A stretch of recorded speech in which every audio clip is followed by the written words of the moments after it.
This is Matt Langel again with Denver Private Wealth Management. We received a lot of positive feedback on our last market commentary piece regarding the election. And so we wanted to follow up with a part two that dove a little deeper so that we could understand some of the potential ramifications and changes if a quote unquote blue wave occurred, meaning that the Democrats take over the presidency, the Senate, and the House.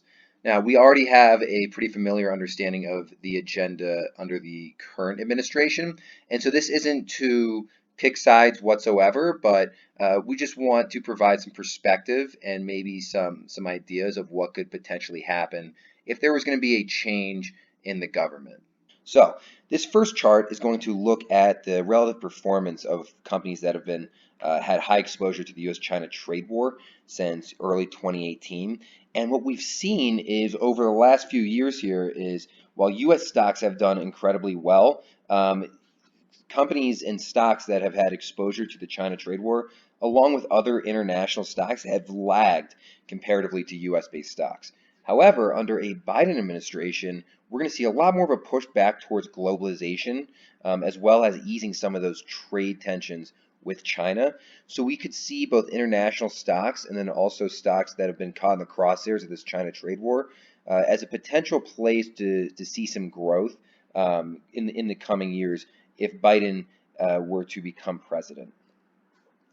Along with that, we've seen that the mega cap tech companies that have just been doing unbelievable over the last few years in terms of growth and have really sort of been the main drivers of the rebound in the stock market since COVID happened back in March. There's actually been a little bit of headwinds going on, and there's a couple of reasons behind that. One being is things can't just go up forever.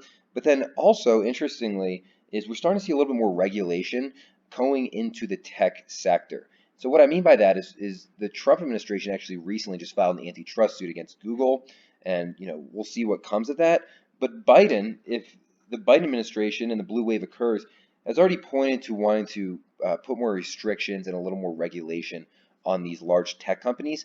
And so that could be a little bit of a headwind in the coming years if that were to occur, as these tech companies would be facing larger restrictions and more regulation, therefore maybe not being able to continue that unbelievable growth that we've seen.